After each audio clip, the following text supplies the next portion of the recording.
Tell us, how did ShipHawk get started? A little bit about their beginnings, a little bit about the company history. So ShipHawk actually didn't start as a software company. Our CEO, still current CEO, his name is Jeremy. He actually started this as a pack and post. So if you go to any strip mall across the US, there's going to be a pack and post, and it's going to have, UPS services or FedEx services.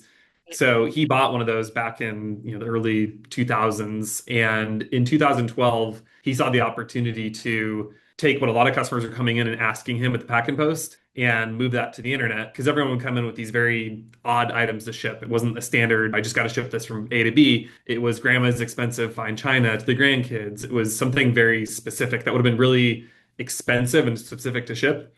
And so his whole idea was, I'm going to try to do this, but on a software scale.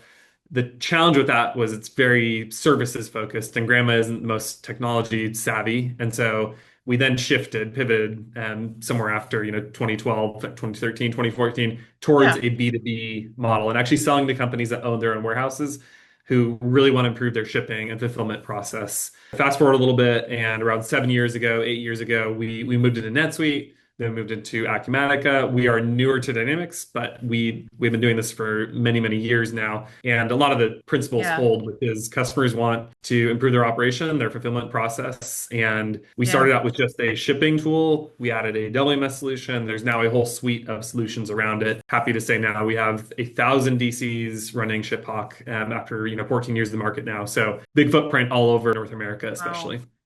Yeah, that's pretty impressive going all the way up to 1,000 distribution center from a little postal service Yep, business. exactly.